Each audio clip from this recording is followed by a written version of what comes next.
Good afternoon, everyone. Happy Monday. Good to see all of you here. I want to start with a preview of President Trump's very busy schedule for the week. Later this afternoon, the president will be making a major announcement focused on the childhood autism epidemic, alongside his top health advisors who are working to make America healthy again. This will be a powerful display of how the entire Trump administration is committed to addressing root causes of chronic conditions and diseases, embracing full transparency in government, and championing gold standard science. Tonight, the president will depart to New York City ahead of the 80th session of the United Nations General Assembly. He will be joined in New York City by the First Lady. Tomorrow morning, President Trump will deliver a major speech touting the renewal of American strength around the world, his historic accomplishments in just 8 months, including the ending of 7 global wars and conflicts. The president will also touch upon how globalist institutions have significantly decayed the world order, and he will articulate his straightforward and constructive vision for the world. The president will also be hosting bilateral meetings with the UN Secretary General and the leaders of Ukraine, Argentina, and the European Union. The president will also later in the day hold a multilateral meeting with Qatar, the Kingdom of Saudi Arabia, Indonesia, Turkey, Pakistan, Egypt, the UAE, and Jordan. After these important meetings, the president will attend a reception tomorrow night with more than 100 world leaders before returning to Washington, D.C. On Thursday here at the White House, President Trump will welcome President Erdogan of Turkey for a bilateral meeting. And on Friday, the president will travel to Long Island for the Ryder Cup golf match between the United States and Europe. This event is one of the greatest sporting events in the world, and it would not be taking place this year without President Trump's help. President Trump signed an executive order last week preventing a strike that would have crippled the New York City area ahead of the tournament, and at the request of the 5 labor unions who all represent workers on the Long Island Railroad.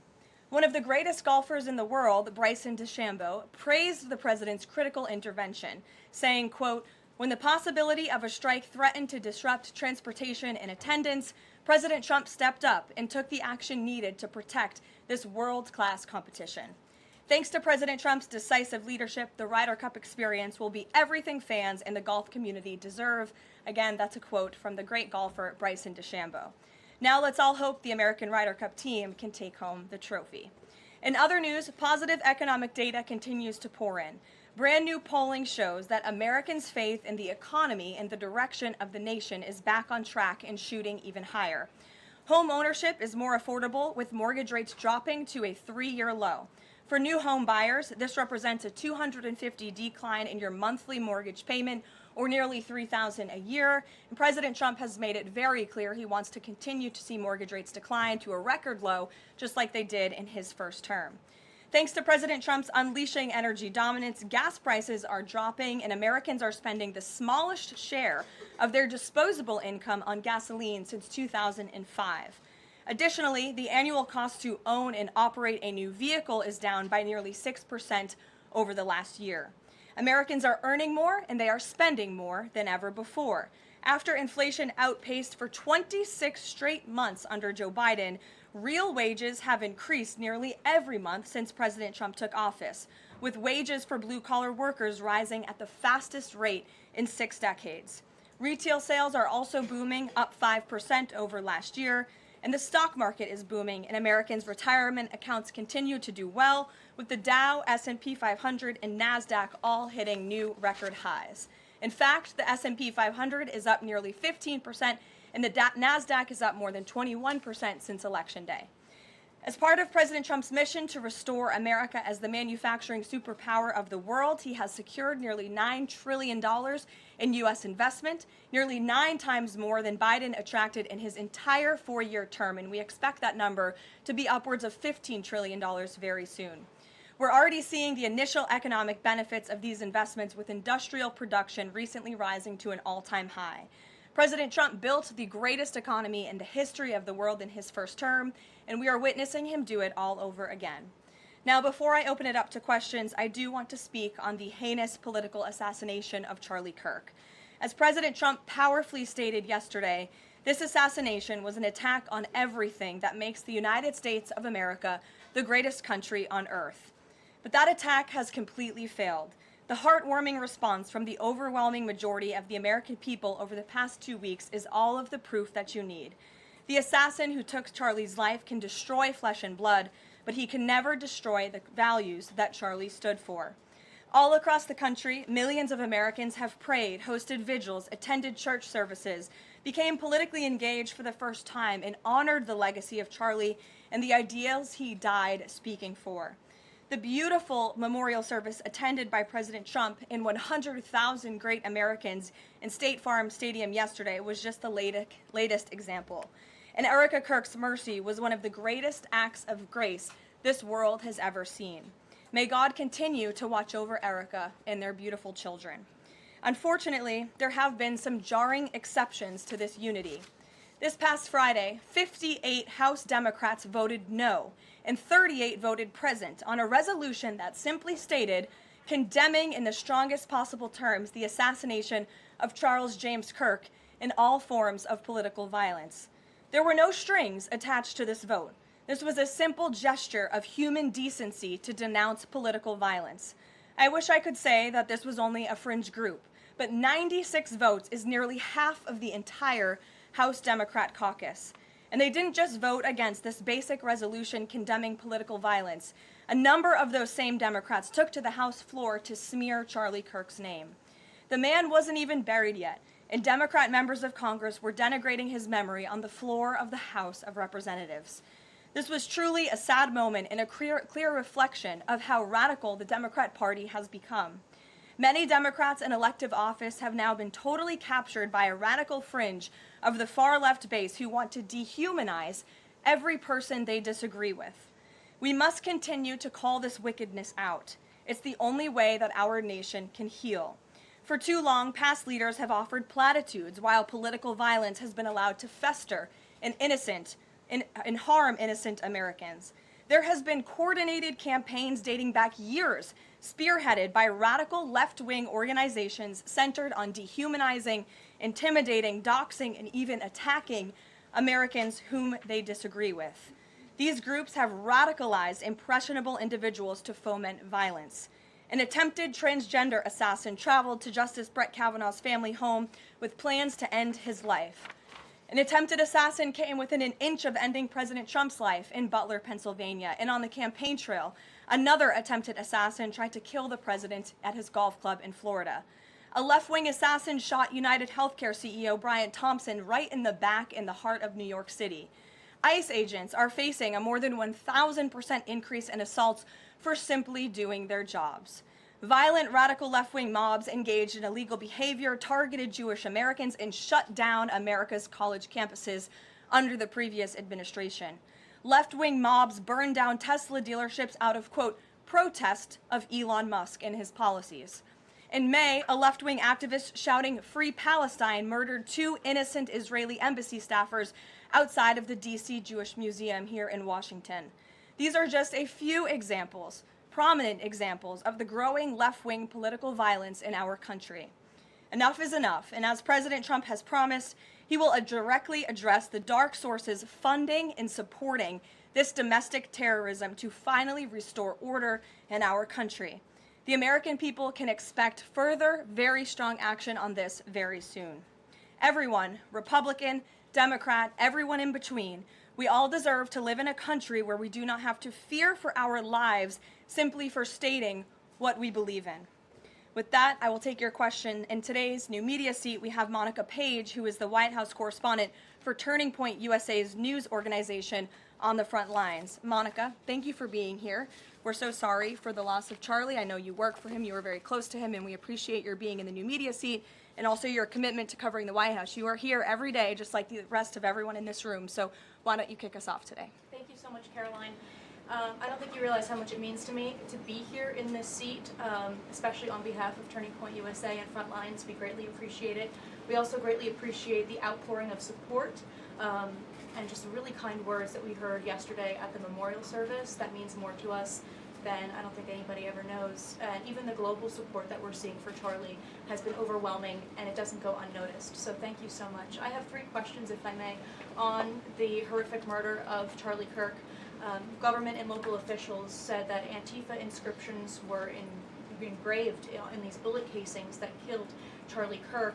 It appears to be a trend, especially after what we saw in the Annunciation Church shooting, Catholic Church shooting. Additionally, Stephen Miller recently commented on the rise in this kind of violence, saying there is a domestic terrorist movement growing in this country. But the president is designating Antifa as a domestic terrorist organization. I'm wondering, what is the approach to holding these people accountable, just to ensure that violence like this just is eradicated moving forward? Sure. Well, Antifa is going to be designated a domestic terrorist organization. The president intends to sign that executive order very soon as it's drafted, as soon as today, later this afternoon. And this is something the president campaigned on, because we have seen a rise in violence perpetuated by Antifa radical people across this country who subscribe to this group. And unfortunately, it's gone widely uncovered by many in the legacy media. It also went completely ignored by the previous administration. Not anymore. Not only, as you mentioned, were the bullet casings subscribed with Antifa mottos, if you will, in the heinous assassination of Charlie, but there have also been more examples than I could read off for you here in this briefing room today of violence from Antifa. I will just read a few. In July 2025, several members of an Antifa cell ambushed and opened fire on officers at an ICE facility in Alvarado, Texas, shooting 1 officer in the neck. Also in July 2025, 3 Antifa members were charged with assaulting a police officer during a violent riot outside an ICE facility in Portland, which for weeks prior had been under siege from the local Antifa terror cell. In February 2024, a transgender Antifa terrorist detonated an explosive device outside of the office of the Republican Attorney General of Alabama. In July 2023, Antifa members linked to abortionist group Jane's Revenge firebombed pro-life facilities and vandalized churches. In January 2022, a suspected Antifa member was arrested for bringing a pipe bomb to a pro-Trump event. In January 2021, an Antifa supporter threatened to shoot police officers and Trump supporters outside of the Florida State Capitol building. Again, I could continue to list many more examples for those in the room who don't believe this is a serious threat to American safety and our national security, but this administration knows that it is. That's why the president will be signing this order. And we will also be, most importantly, looking at who is funding Antifa and who is funding these other violent left-wing groups that we've seen perpetuate so much crime and mayhem across our country. Thank you. And Charlie Kirk died exercising his First Amendment right, willingly debating, conversing with everybody and anybody. That was what he did.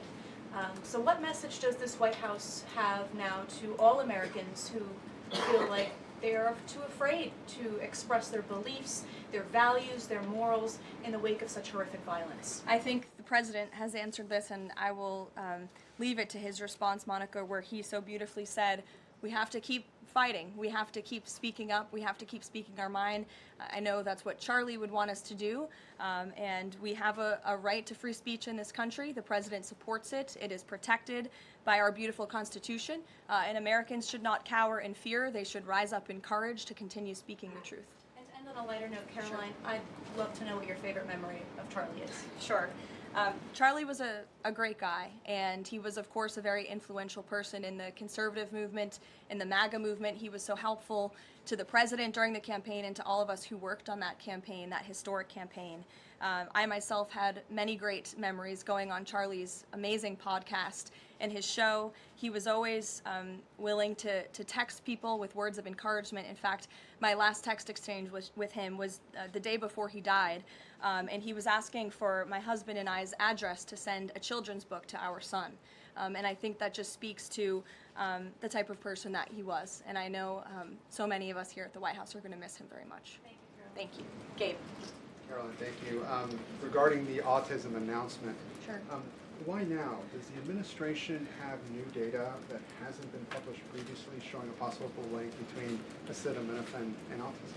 I know there's been many reports about what this announcement at 4 o'clock will be, Gabe. The president is very excited about this, so I don't want to scoop the president of the United States and our Secretary of Health and Human Services, but what I can assure you is that Robert F. Kennedy and the incredible health team that this president has put together are really viewing things in a much different lens. And they are paying attention to studies and the gold standard of science and research that many in this city for far too long have turned a blind eye to. So I think Americans are going to be enlightened and proud of what they hear later this afternoon, but I won't get ahead of the president on exactly what that announcement entails. On a different topic, going back to the president's social media post from over the weekend regarding the DOJ and his seeming frustration that they hadn't taken action quickly enough. I want to point to something that the president said during his inaugural address. Never again will the immense power of the state be weaponized to persecute political opponents. We will not allow that to happen. Is the president going back on his promise? No. In fact, the president is fulfilling his promise to restore a Department of Justice that demands accountability. And it is not weaponizing the Department of Justice to demand accountability for those who weaponized the Department of Justice. And nobody knows what that looks like more than President Trump. We are not going to tolerate gaslighting from anyone in the media or from anyone on the other side who is trying to say that it's the president who is weaponizing the DOJ. It was Joe Biden and his attorney general who weaponized the DOJ. Joe Biden used this sacred American institution to go after his political opponent in the middle of an election year. And you look at people like Adam Schiff and like James Comey and like Letitia James, who the president is rightfully frustrated. He wants accountability for these corrupt fraudsters who abused their power, who abused their oath of office to target the former president and then candidate for the highest office in the land.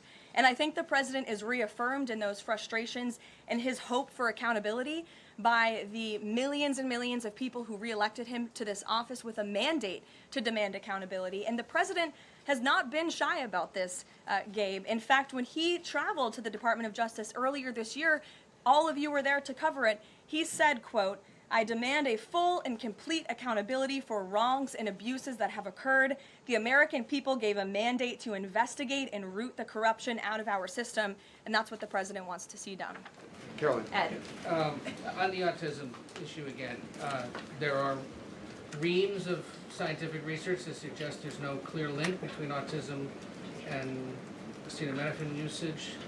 You're suggesting today they may have new information on this. A lot of it, and this entire debate, has the potential to confuse women, especially pregnant women, about what to do. What do you say to those that say what you're doing today potentially just introduces more confusion into the debate? I think women for many years, in fact for decades, Ed, have been confused by the rapid increase in autism in this country, in the childhood epidemic that is, chronic epidemic, disease epidemic that is plaguing America's youth. Women are confused about that and they want answers to that. And that's exactly what this administration is focused on finding. And before you jump to conclusions based on reports that the White House has not even confirmed, I would encourage everyone in this room to go into the 4 o'clock announcement with some critical thinking skills and with some open ears to actually listen to what the president and his team of outsiders have to say about this. And there will be a number of things that will be announced and discussed. And I think, I know as a mother myself, I speak, I believe, for many mothers across the country who really want answers to what is happening to our nation's children. So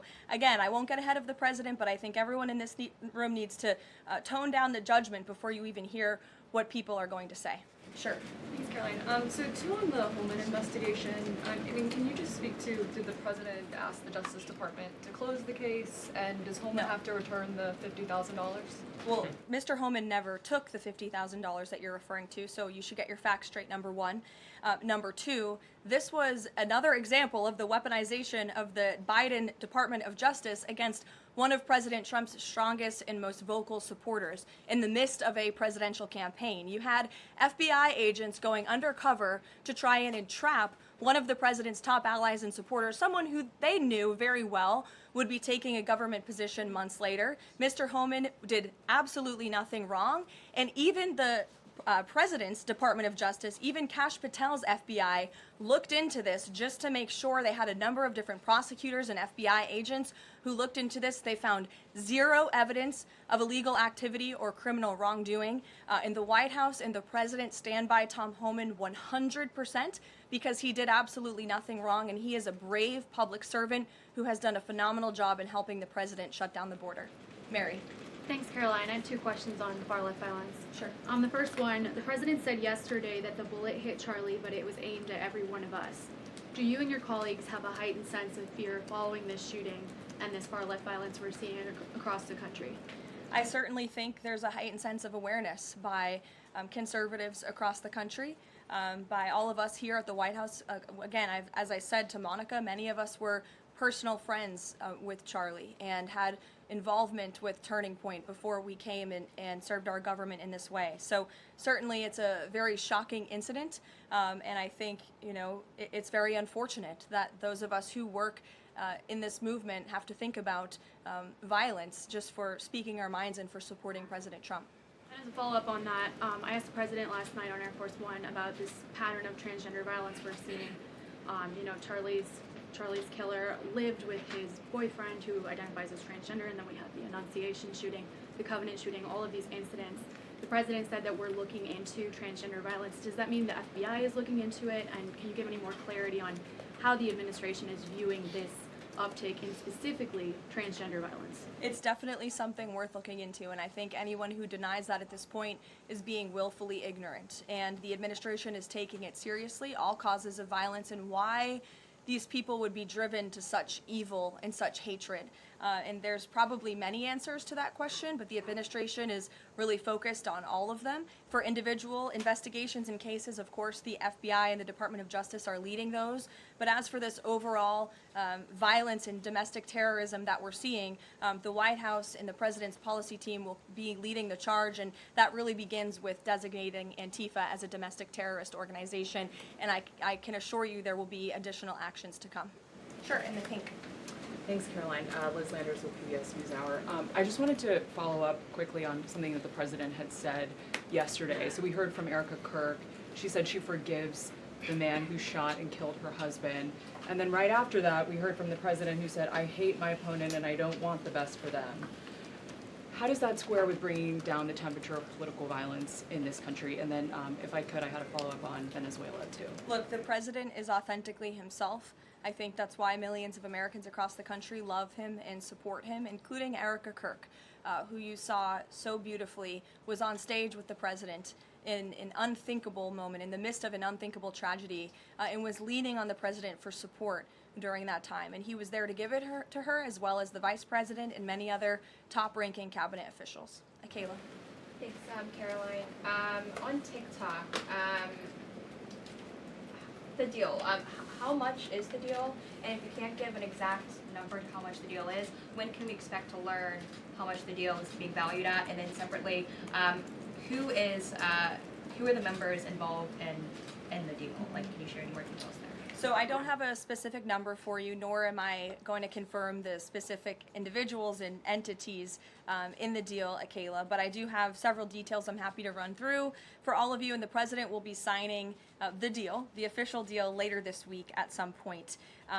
Under the terms of this deal, TikTok will be owned by a majority of American investors and controlled by a board of directors with extensive national security and cybersecurity credentials. In partnership with the U.S. government, Oracle will serve as TikTok's trusted security provider, and they will independently monitor the safety and data security of all U.S. user data on TikTok's platform.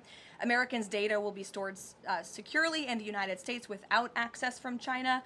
All U.S. user data will be stored on servers operated by Oracle in the United States, protected from surveillance or interference by foreign adversaries. And the algorithm, I know this is a question many of you have had, will be secured, retrained, and operated in the United States outside of ByteDance's control. And TikTok will remain globally interoperable, meaning TikTok users in the US will be able to see videos posted by users in other countries and vice versa. While I don't have a number on the specific deal, we do expect that thanks to the president's leadership and the securement of this historic deal, businesses using TikTok will generate as much as $178 billion in economic activity within the US over the next 4 years. So this is great news, not just for the millions of American youth who use TikTok. Their data will be safe and secure with this new deal. They'll continue to use this very fun app. But it's also great news for all of the small business owners who have really been able to make a living off of the use of TikTok as well. And if I could just get one more as it relates to China, on crop prices with farmers, as there's still no official trade deal with China, farmers are getting a little bit antsy navigating, prices being weak and not strong. How is the administration, thinking about farmers right now? Is there anything we can expect to see from the administration on,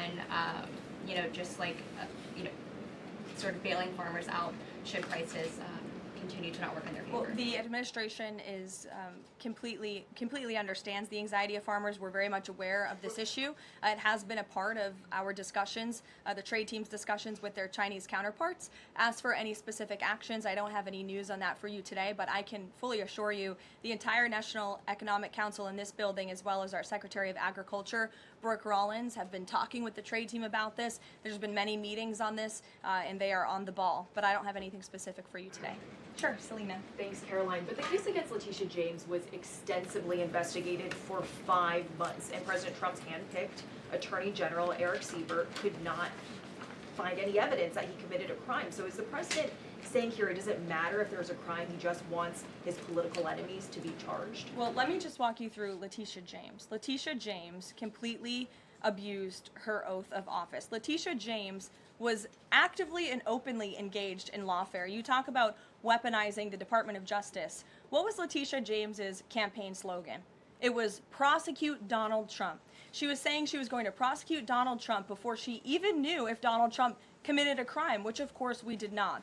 Those are not the words of a serious prosecutor. Those are the words of a corrupt politician who is abusing their power. She actively campaigned on that. She also led the witch hunt, the financial fraud investigation against President Trump and the Trump Organization, and an appeals court tossed that case out, a $500 million civil fraud penalty in August, which was another win for the president, and exonerated him of this witch hunt and showed that this is an individual who is corrupt and abused her oath of office. And we also have evidence of her mortgage fraud. An April report from a white-collar fraud investigator found that there was documented evidence that James engaged in a consistent pattern of financial and property disclosures that raise serious legal questions. But why won't the president accept the conclusions of his Justice Department to not bring charges against Letitia James? In fact, you had Bondi and Blanche, top DOJ leadership, who were against ousting Eric Siebert, who again was picked by President Trump. I just answered that question for you, and the president has every right to express how he feels about these people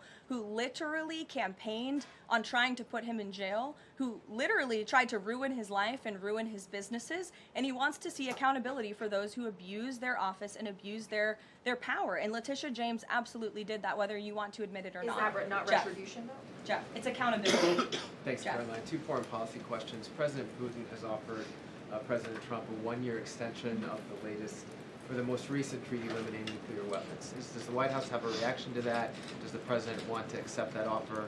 And then one separate issue, just generally, what is the president's response or reaction to the number of countries this week who are planning to or have recognized a Palestinian state? 2 great questions, Jeff. To your first question about Russia, the president is aware of this offer extended by President Putin, and I'll let him comment on it later. I think it sounds pretty good, but he wants to make some comments on that himself, and I will let him do that. As for all of these Western nations that are recognizing a Palestinian state, the president has been very clear. He disagrees with this decision. He spoke about that in the UK, standing right next to his friend, Prime Minister Starmer, and he feels this does not do anything to release the hostages, which is the primary goal right now in Gaza, does nothing to end this conflict and bring this war to a close. And frankly, he believes it's a reward to Hamas. So he believes these decisions are just more talk and not enough action from some of our friends and allies. And I think you'll hear him talk about that tomorrow at the UN. Kristen. Thanks, Caroline. Just going back to this Letitia James story, what does President Trump plan to do if the Attorney General, Pam Bondi, tells him that there is not enough evidence to bring his political opponents' cases or to charge those cases? That's a hypothetical question, Kristen. That hasn't happened at this point. But we did see one U.S. attorney not be able to find enough evidence, and now they no longer have a job. Is that something that you would consider? Look, the president stands with Pam Bondi 100%. He made that clear this weekend. He answered questions from all of you last night on Air Force One. He said the same, and that's how he feels at this moment in time. Just one more thing on the Attorney General. Go ahead. Pam Bondi. Caroline, would the president support designating Russia as a sponsor of terrorism if it does return kidnapped Ukrainian children? And secondly, we just found out through questioning that Hunter Biden sat in on the discussions of his pardons. What's the White House response to that? Unfortunately, I think it's unsurprising, and it's also very telling that one of the only pardons Joe Biden signed on his way out the door was the pardon of his son. Everything else was signed with an auto pen, but that one was clearly his own signature. To your first question about Russia, I have no news to share with you on that. Sure, in the yellow. According to media reports, Maduro has sent a letter to President Trump, but President Trump avoided saying whether he has read it. Did he receive it? We have seen this letter. Frankly, I think there were a lot of lies that were repeated by Maduro in that letter, and the administration's position on Venezuela has not changed. We view the Maduro regime as illegitimate, and the president has clearly shown that he's willing to use any and all means necessary to stop the illegal trafficking of deadly drugs from the Venezuelan regime into the United States of America. Context of the letter? Gilbertson, go ahead. The admin, To you and then go ahead. Sure. Thank you, Caroline. Whitline with Borderhawk News. The admin has openly discussed taking legal action against officials in sanctuary jurisdictions. Just this last weekend, we saw Mayor of Evanston, Daniel Bliss, rioting and protesting outside of an ICE facility near Chicago. Are there plans to start arresting sanctuary mayors or governors going forwards? Unless they commit a crime, I don't see them being arrested. But if they are violating federal law, if they are violating state law, then of course they should be arrested by state and local law enforcement. If they're violating federal law, then they can expect the consequences of that behavior. Nick. Thank you, Caroline. Would the president like to see Congress pass a national holiday honoring Charlie Kirk annually? That's an interesting question. I'm sure he wouldn't oppose such a thing. But you can pose that to him yourself next time you get the chance. Sure thing. And to follow up too, I know the president is honoring Charlie with the Presidential Medal of Freedom. Is there anything else that we don't know of in the works to honor Charlie?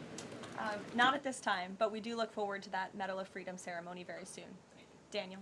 Thanks, Caroline. This past Friday, Adam Schiff, Tim Kaine, they introduced a resolution on Capitol Hill aimed at stopping the successful kinetic strikes against narco-terrorists in the Caribbean Sea. What does a move like this, what type of message does it send to families, specifically families who have suffered at the hands of deadly narco drugs like these? I definitely think it sends the wrong message. We wish that Democrats would get on board with a very simple idea of ending drug trafficking and securing our homeland. And I saw a report this morning that the Dominican Republic actually helped us seize a boat that was on its way from Venezuela to the United States of America with lots of deadly drugs on board. And so if you actually hear from Caribbean nations in the region, they are thankful and grateful for the administration's efforts, and they're working alongside us to end this plague of drug trafficking through their seas. Sure, Karen. Over the weekend, Democratic leaders Chuck Schumer and Hakeem Jeffries sent a letter to the White House asking for a meeting with the president to talk about government funding. Has the White House responded to that letter, and will the president sit down with them to talk about this, given that deadline is now 8 days away? Discussions are ongoing with both Republican and Democratic members of Capitol Hill. I don't have any meetings or any scheduling updates for you today, but what I will share is that what this White House wants and what Republicans want. We want a clean funding extension to keep the government open. That's all we're advocating for, a simple, clean budget extension, a straightforward, responsible solution to keep the government open to November 21st and allow the full year appropriations process to move forward.